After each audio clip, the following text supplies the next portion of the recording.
Hey, folks, welcome to the Camp Constitution Report with your host, Hal Shurtleff. This show is heard, or I should say, this report is heard on our YouTube channel, our Podomatic, our Rumble, and about a half a dozen other platforms. So, whatever platform you're hearing or viewing it, please subscribe and share. It's brought to you by Camp Constitution, which, among other things, runs a week-long family camp, and next year's camp, July 12th to the 17th, and we're already lining up some great instructors. Of course, Alex Newman will be back with his family, God willing, and it will be our nation's 250th birthday, so it will be a special, that will be our theme, America 250. And we'll be having classes, of course, on the Constitution, on the Declaration of Independence, and we hope to have some reenactors up there as well. So, to learn more about that and all the other events we do throughout the year, visit our website, campconstitution.net.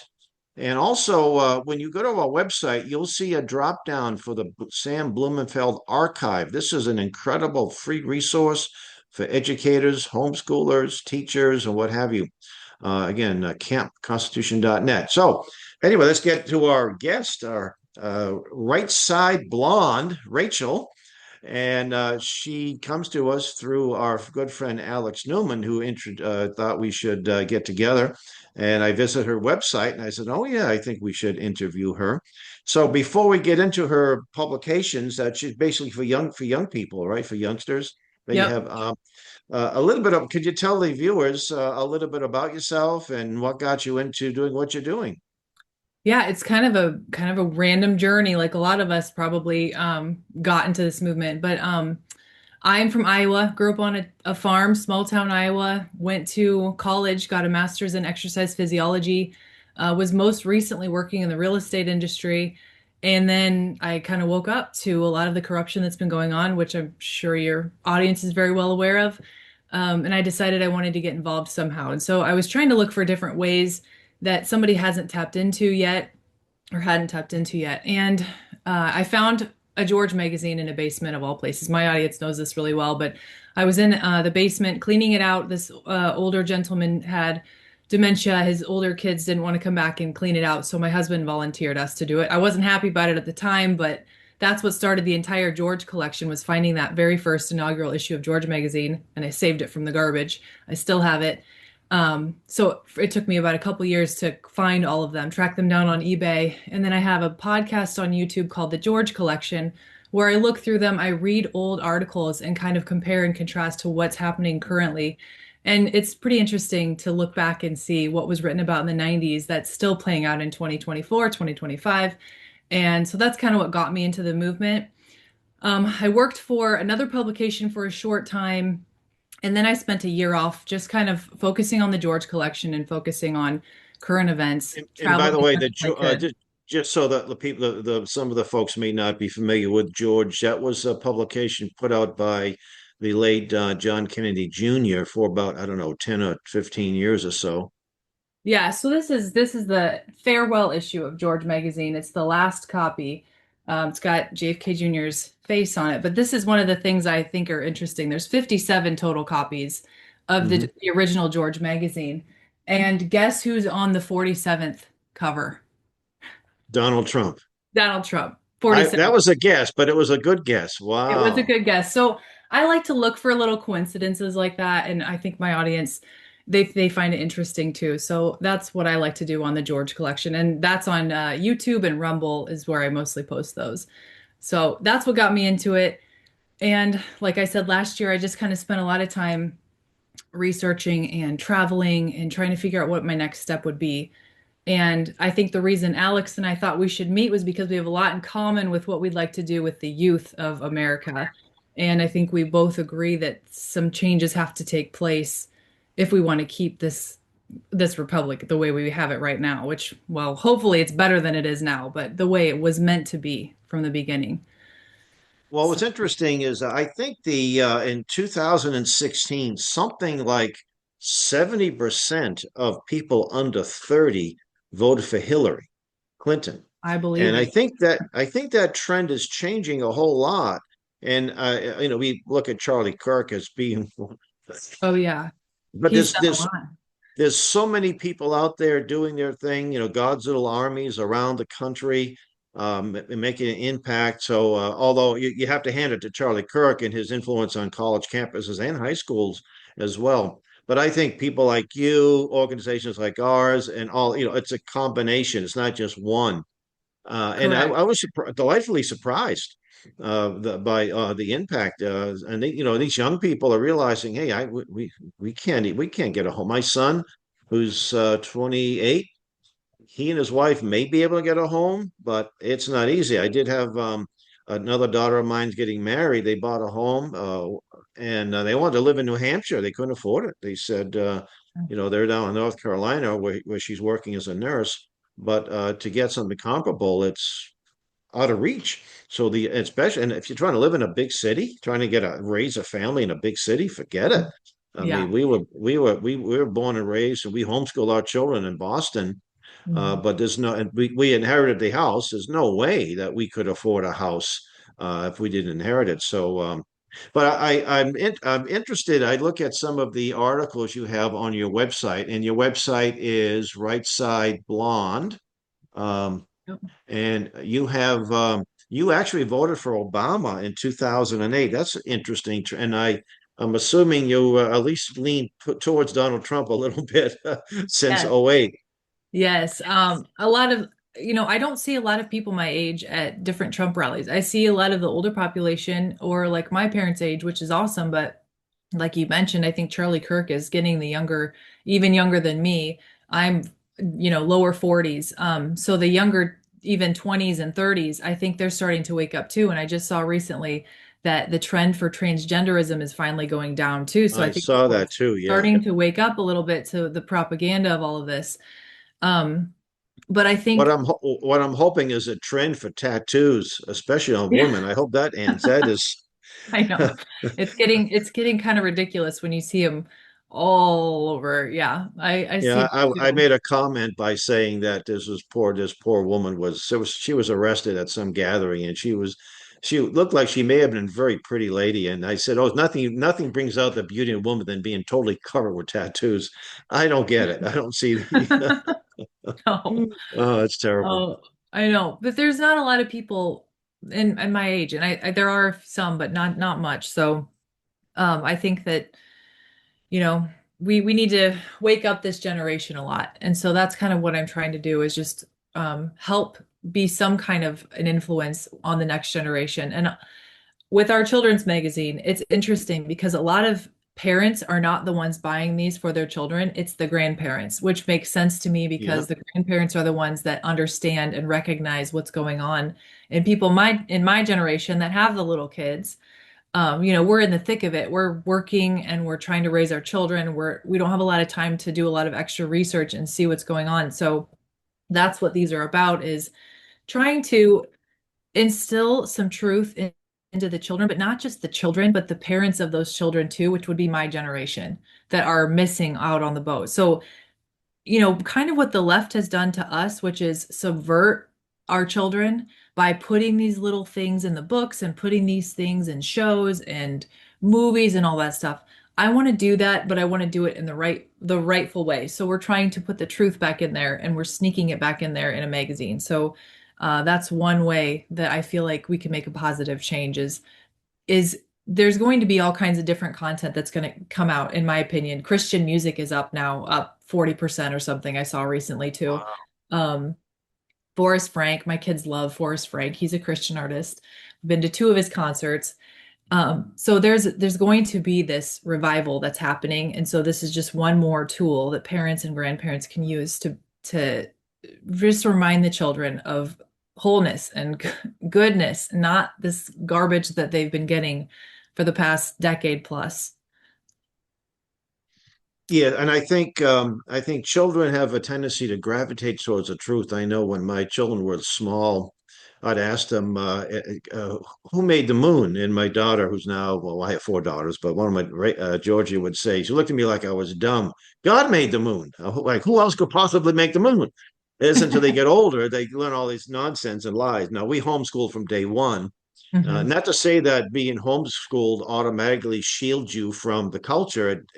It helps, but You can still be influenced by the culture. Just because you're homeschooling doesn't mean you have to stay alert and be aware of the but I think it's important because you obviously are promoting thinking youngsters that they should know the enemy, what the enemy has to say about things too. So then they can refute it. So Correct. although I had a good analogy that when it comes to counterfeiters, the people who work in the engraving office, they know what the real one looks like. So they don't have to know every single counterfeit, but they know when it comes along that we know the real one, the truth, then we know the counterfeits, so we don't have to spend all of our time about every single all the misinformation. But when you see young men like Charlie Kirk, he get up there and really did a wonderful job refuting all of this nonsense that these young people have been indoctrinated all these years. Uh, Yeah. and I mean, I don't know what future. If I'm a youngster in a government school today, I'm told that our country was evil. It's founded by white racists, enslavers, Yeah. and because I'm white, I'm a pretty rotten person, and we live in a purposeless in a different universe. There is no God, there's no right and wrong, and so forth. I know I'd be a miserable, a miserable person. So we all, people like inspirational magazines like yours offer hope and love and great history. So talk about a few of the issues, Yeah. and to subscribe is 13.95 a month. So is that a monthly publication? Yep, it's a physical magazine that comes to your doorstep. So the children will receive this in the mail. And we have really cute envelopes that say, extreme fun inside because Yeah, why should parents get all the mail or something fun like that. So the kids feel yeah, special yeah. when they get that. Um, but our very first issue was in June of this year, and it talks about a new world of thinkers. You shape your future. So, like what you were just saying, where white men are evil. If you're black, you're already a victim. Hmm. We want children to not to think like that. We want them to know that you shape your future. You have an opportunity to shape your future. But this has such cool information. So it talks about be your own detective, how to spot fake news. Um, Oh, who is JFK? The story of the lost sheep. And then in this first issue, it talks about the CIA in American media, which sounds like a pretty deep subject, right? But if the children don't know that that ever happened, then how will they know what to look like? That's just what you said. You need to know what the counterfeit looks like and that it mhm. even exists in order to combat it. So we're trying to teach children that, hey, this did happen.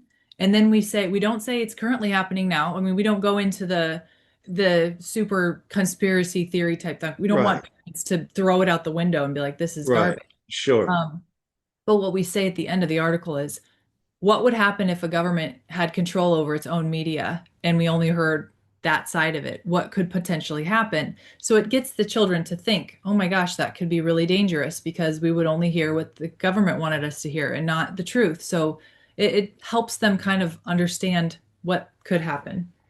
Um, I think there's one of the things is can you tell when a politician's lying? And the answer is anytime they move, anytime they open their mouth. right? Um, My wife and I, we were foster parents some years ago for a yeah. short time. There was a family in our church that sort of imploded. We became foster parents of one of the daughters, Mhm. and she went to a government school, although she had been homeschooled, and the mom just ceased doing it. And she said, "Oh, that she was very much against owning guns." And I said to her, "Well, what would happen if the government takes all the guns away?" And then she thought about it. The government will have all the guns. I said, "Is that a good thing?" And then you look at the history of government, and then she became just the opposite. And I gave her some information. She goes to her teacher, and she converted the teacher's worldview was on that subject as well. So Right. that's the power. And Yes. we had a class, at our camp, we have classes for older teenagers and adults. And we also have classes for 5 to 8 year olds and 2 different, so altogether 3 different breakdowns. Yeah. And we had a gentleman who used to own the Uncle Sam house. Uncle Sam was a real person. And so this young fellow, he's probably about 13 at the time, he goes back to his history class. And we always told him when you discuss these issues with your teachers, always be polite. Don't call them dummies or make call them names. But the teacher said Uncle Sam was just a fictional character. He put up his hand and he had to prove otherwise. So we have Yep. these experiences happen all the time. Of course, most of our people are homeschoolers, but still, we have opportunities to have the young people make an impact. And of course, we tell them that we're a republic, not a democracy, and why. There's a difference. Yep. And do you have anything about finances as well? How to save money? What money? Yes. What's money about, and all that?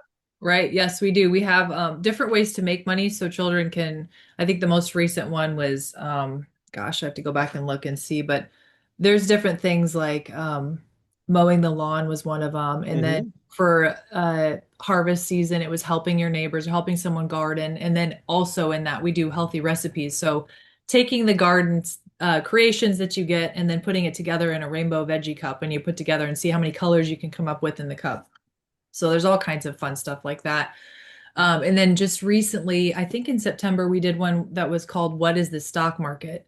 And it's just Oh, basic level stuff so that children can understand what it is, what it's like, and it's written in a way that they can understand. And so then they have a game where they pretend that they have stocks and they have a parent obviously help them do this. And it teaches them what to watch for. And then they can track and see, okay, did I make money? Did I lose money? What happened to my stock that I chose? So it's just really basic elementary stuff. But if you think about it, the parents that don't know any of this stuff too, they're reading it as that's well. right. Oh yeah, yeah, yeah. So That's the great they're about learning about homeschooling it. is that Exactly. parents learn history as well, the true history as well as the children. And sometimes Exactly. the children teach the parents, so yeah, because Right? yeah, the parents, most of our, as a family camp, most of the people that come to camp as but we have some unaccompanied minors, and we've been told that I never knew this, yeah, and then of course, oh, how about real money? Do you have a little lesson on that? We're gonna get there. My business development got his name's Eric Snyder. He is brilliant with the money stuff, especially. He loves Yeah. the all of that. That's kind of his bread and butter. So I said, Eric, whenever you're ready to start tackling that, gold, silver, all of that, he watches that like a hawk. So just the difference between money and paper money Real versus money, yeah, real fiat money. money, yeah, Yeah. yeah, So, yeah. yes, we will get there. I don't think we have any articles about that just yet, but that is definitely something that's right up our wheelhouse, right in our wheelhouse. When I give a class on the subject, I'll have a $1 bill, and I'll Hmm. drop it, and then I'll have a real silver dollar. I said, I'll drop that. I says, the silver dollar is sound money because when you drop it, it makes a sound. Oh, and you kind of get their attention. I said, well, that's not really the definition of sound money, but it just makes an illustration. And we Yeah. have a lot of fun with, yeah, here's a dollar and here's a $10 bill or a silver dollar. Which one do you want? Yeah. And some of the youngsters are pretty smart. They say, I want that silver dollar because they Well, it know just it's worth looks about cooler. $35. So, Right. yeah. How many pages in the magazine, So roughly? every issue has exactly 48. We may make them larger in the future, but they're all just different. So this is the July issue. We Love America. I got up and gave a speech at a Moms for Liberty event here in Des Moines at a library, and then we had some protesters there. It was kind of scary. I Really? don't really like confrontation, but they were there, and so I was like, we want our children to love America because we're so lucky. We don't even realize how lucky we are to live here. I Yeah. feel like we don't make sure that we teach the children that, like what other countries are like and what they can and can't do. Clearly, with all the people who are, all of the LGBT people who are, I won't even get into that, but yeah. And then I was talking about how the world is telling children that their worth can be found in what they are. So I am a female or I am male or I am non-binary and all this garbage they teach the kid. It's all about Mhm. what they are. And I said, I want the children to know, to feel their power, knowing whose they are. First of all, Mhm. they need to know their God's creation, period. That's right. That's That's right. it. Yep. That's And right. then that's the baseline. And I mean, it was the people, the protesters actually came up to me and they said, I really love this magazine. They were happy because I had one black kid on my August Oh, cover. So they oh said yeah. that it was an inclusive issue. And I said, I look at these children as American children. I don't look at one as like, oh, he's black, so I got to make sure. Um, we're Americans. And that's what I told them. And we had a really long, probably 20-minute conversation Did you really? Yeah. Good for with them. you. And my son listened to the whole thing. He goes, "Wow, Mom, I feel like they might become Republicans after they talk to you." I'm like, I doubt it, but Yeah. it was a good conversation, wasn't it? We showed that we can have a very cordial conversation, even though we disagree. Now, I Moms for Liberty has been on the Southern Poverty Law Center's hate map, so really, along with, and so we are too. But they have us in the wrong state. Where they have us in North Carolina. And so, because I think that's probably what triggered that protest. We had a problem some years ago in Maine. I was speaking at a library. The library was actually sponsoring the event. They Mhm. weren't paying me anything. I was just going up there, Yeah. and then some left wing group found out they didn't like what we were about, so they had lots of people call. Now, this was a little town, Appleton, Maine. Probably population of 1,000, and they Yeah. were getting all these phone calls. So they unsponsored me. I still spoke, and they were calling us racist. And I don't even like to spend too much time on these ugly accusations. We did the same. We had people call the lawyer. I said, we two can play at this game. Yeah. So right before my presentation, I showed our camp chaplain, the lady who runs the youth program, some of our attendees, some of our instructors who happen to be Black or Asian or Mhm. Hispanic. And I said, we have more people of color at our camp than you have in this whole town, probably this whole county. And I said, if we're racist, we're doing a very bad job of it. And Yeah. we let it go with that. And we had a good presentation, and that was that. Hmm. But the left, they're obsessed by race. Even though it's funny, most of these white leftists showing up at this no Kings rally, there weren't that many blacks there. They're Uh-uh. mostly older white leftists Right. that hate them. And all of a sudden, they're flying American flags. Isn't that wonderful? And I live in a very conservative town in Alton, New Hampshire, and we had our Old Town Parade, and we have a float, pass out constitutions. For the first time, the little Democrat Party, they were passing out the same constitution, the same version from the National Center for Constitutional Studies based in Idaho. I thought, oh, they're passing out white supremacist information. Right. it's, They have it's such it's short crazy. memories too. Yeah. They really truly do. They were talking about how I remember Trump said something about the illegal aliens and he called them thugs or something. Remember that? And they made a Oh, I do. huge deal Yeah, yeah, about yeah, it. And yeah, and yeah. then I heard like one of the rappers call someone a thug, and I'm like, whoa, where's the outrage for that? I know it. I It's know it. just Yeah, yeah. insane. Yeah, it's really a misplaced outrage, and it's interesting. What's interesting about when you have the material, the background information, you'll see a video or film strip of Biden calling for closed borders. Oh, and he was very much in favor of closed. Well, at least he said he was. But Right. he was also against so-called single-sex marriage. Right. And then of course he comes out complete, and there was no in between. It's not like, okay, at what point did he change his mind, and what was the reason for changing their mind? They don't offer one. They just do an about face because that's how the party is, Hmm. whatever. And it's funny when the communists hated the Nazis, and then they have a treaty, and then the communists were told to support the Nazis and don't criticize them anymore. And then when the Nazis invaded Russia, you can hate them again. So they just sort of switch on a pivot where Right. we have a foundation of truth, that is immutable, and it's much easier to be someone who believes in liberty and freedom because we don't have to.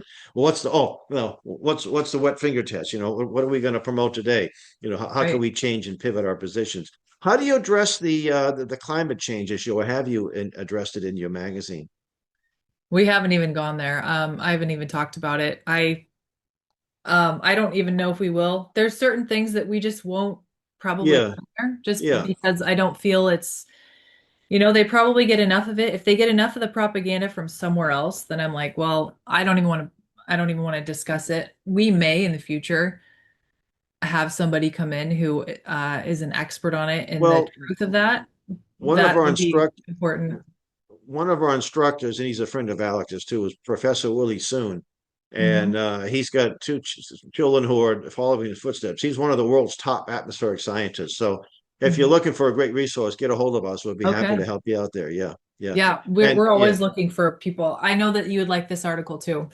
This is about What happened on Jekyll Island? Oh, So okay. it talks about how the Federal Reserve was created Yeah. secret, and at the bottom it says again, it gets the children to think. So it's a question. Do you think the American people would vote to have the Federal Reserve today? Why or why not? Um, yeah. So it just gets them to think. And again, children Who may wrote not the know article? what the Federal Reserve is. I write it, I just research it and I write most of the stuff Okay. myself. So it's just children level easy You're writing. familiar with G.H. Griffin's book, The Creature from Jekyll Island? Yes, actually the business developer that I was talking about, my Eric Snyder, who's going to be writing, Yeah. he went and met him at some conference. So he has a picture with him. That's pretty Oh, cool. good. Yeah, I interviewed Yeah. him this when his book first came out in 1995. If you go Wow. to a YouTube channel and put in my name, Hal Shurtleff, and Ed Griffin, you'll see a much younger Sure. version of me. And Ed's in his, I think, early 90s now. Yeah. That was done in Wakefield, Massachusetts. Yeah. So I was at his Red Pill. He has what he called Red Pill Expo, and he Yes. had one in Connecticut in 19. And he also authored the book called The Fearful Master, a second look at the UN. And that book is still in not, it's not in print, but there's still a big demand for it. So I had a stack of them, and he was gracious enough to autograph. And then his wife came by, and she said, "How many copies do you have?" I said, "Well, how many do you need?" She says, "Well, none of my kids have a copy of the book," and so I gave her about, I don't know, 15 or 20 copies. So, but that's Hmm. another good book he wrote, The Fearful Master, back in there. He wrote that, I Interesting. think, in '63. So he's quite, and he's done some Wow, great work on 63. terrorism. Yeah, he's done a lot Wow. of great work on back in the 80s. He was doing some research on the international communist movement and terrorism. So he's and so most of those videos are on YouTube as well. All right, so let's say that I someone's watching this, and here we go. We talked about the UN too. Oh, The creation of oh, the good for UN. you, UN. Yeah, well, yeah, because UN Day is just a few days away, and I know that I'm glad you brought that up because a lot of the young people have this model UN program in their government schools, and they're told about this wonderful peace-loving organization that wants to make peace and make people free, but actually, just the opposite is true. Yeah. It's quite a so did you talk about the UN so-called peacekeepers and the Not founder of the yet. UN? Yeah, Not yet. yeah. Like I said, we're trying to do baby steps. Even if children don't know what it is, then they Oh, won't oh no, know I what understand it's it. Yeah, capable of. So it's kind of baby yeah. steps. We're just like introducing these concepts so they can understand what they are, and then we'll build on those as the years and months progress. So And if yeah. somebody wants to subscribe to your publication, how would they do that? They can go to redwhitebluemagazine.com and there's three different options. If you want any of the previous issues are still up. I'm going to keep each issue on for just 6 months and then I'm going to take them off. So the June issue is going to be going out here January 1st, I think is the last time. So you can still go get single issues if you want. And then you can also subscribe, which will give you the current issue. And then every month after, you'll get the next issue. We also do bulk packs. So I have some people who are buying them for their church, the children of their church. And Hmm. I think we have a bulk pack of 25, 36, and maybe 50. I can't remember exactly which the numbers are, but different numbers so that you can donate to schools or your kids' classrooms, or if there's libraries that you know of, or just everywhere. And what's Or cool is, homeschool co-ops too. That'd be another great place to put them. yes, yep, exactly. So there you go, bulk pack 25, 36, and 50. If you need more than that too, if we have anyone that actually wants to sell these retail, which we haven't yet, Yeah. I would be open to talking to that Okay. business owner as well. So, Oh, but yeah, that's excellent. we're that's Well, where that's we're at excellent. right So now. yeah, so this is where you can get extra copies, and again, it comes out once a month. Yep, comes out with a month. The most current issue is the veterans issue because it's the November issue. Oh, I November. love Yeah. this cover. It shows a child, thanking the veteran, shaking his hand. And in this issue, it has, writing a letter to the veteran, a story about a veteran named Bill Funches who was a POW and was there for, I think, 3 years. And Oh, he had a wow. little Bible that he would read from, and the Bible is what kept him alive, essentially. So it's just such a cool story. And his daughter and I actually are in contact. So I asked her if I could That's use the great. pictures that she had sent me. So that picture, the story of him is in there. That's that right there. Um, and yeah, and then there's also, this is kind of cool. There's information about each and every branch of the military. So we have Coast Guard, Army, Air Force, and different people, famous people who are in it, or we have a couple guest writers. The guy Jorge from the Navy wrote this little piece down here about what it's like to be in the special warfare. And then of course we have Space Force, which is hard to That's find great. veteran in there because it's Yeah, so because it's only been around for like, I don't know, 10 years or so. Yeah, that's wonderful. yeah. I was there was a little lemonade stand in my neighborhood down the village here, and on my license plate it says veteran of V, and this little girl, she might have been 10 years old. She says, thank you very sincerely, thank you for your service. That just meant Oh, so much to me. That meant yes. so much to me. So the parent, I told the parents, you're raising her right. I appreciate that. It was really a real blessing here. Yep. And of course, it was also you get to know veterans, especially those that served in various wars. You get living history. Yep. And I was blessed to be around. I knew a lot of World War One. I'm 66. The World War II veterans, everybody was, growing up. They were all in their 40s, when I was coming of age, and I got to know a lot of them and learn a lot of history by people who actually were there, Right. and made it. And a few years ago at our camp, we had a gentleman who was a Nuremberg prison guard. He was one of the last of the Nuremberg prison guards. He guarded guys like Hess and Goering, and it was just phenomenal. And then he left there, ended up working for the man who invented the M1 rifle in Springfield, Massachusetts, the Garand. I said, man, you're one interesting guy. That's But that's really true history is when you get to know people who or at least know those who knew the people that made the history. That's a help too. So yep. again, give out your website one Yep. more It's just time. redwhitebluemagazine.com. Just all one word. Red, white, not red, white, and blue, just redwhitebluemagazine.com. And we're so excited about what we're doing. I mean, everyone that works on this project, we all understand how serious this is, and we're And all a monthly subscription is just $13 to $14 for yep, yeah. 13.95. Yep, for and it's I think it's 15.50 if you just buy a single issue. And then some people wanted signed copies, so I put those on there too. Oh, And oh, since that's that takes a nice. little extra time, those are a little bit more expensive, but not by much. So I Yeah. think 25. Okay. So yeah, All right. but I we're really think I excited think we about can it. afford that. I think we can afford that extra in our budget, and we would hopefully introduce it to people at our camp. So, We would love that. And if you ever want to be a guest writer, we would love to have you. all right. Any Yeah. topic you can talk about the Constitution. We actually do have a Constitution piece in each issue, Oh, whether all it's the right. Bill of Rights or one of them was the three branches of the government. So it had, legislative, Yeah. executive, Yeah. judicial. So it just talks about what they each do. So, and anyway, if you want to be a Great. guest You writer, we'd know, love to have you part. back a couple of years ago, I did a news release the first day of our family camp, and the reporter got a hold of me. He said, "How do you teach the Constitution to 5 and 6 year olds?" And I sent him a link of a video of our youngsters singing a song that our one of our instructors, Mrs. Edith Kraft, wrote about the Yeah. five rights of the First Amendment. And here they are having a lot of fun mentioning the freedom of religion, freedom of the press. I said, that's how you teach it. You make it fun, Wow. and That's it so should be cool. fun, and it should be fun for all ages. So, all right, well, it's been a real blessing and a pleasure to interview you. We'll stay in touch, and we'll get a subscription to your excellent magazine as well. I And with love that, that. folks, thank you for listening. You've been listening to or watching the Camp Constitution Report. And until next time, may God richly bless you. Thanks.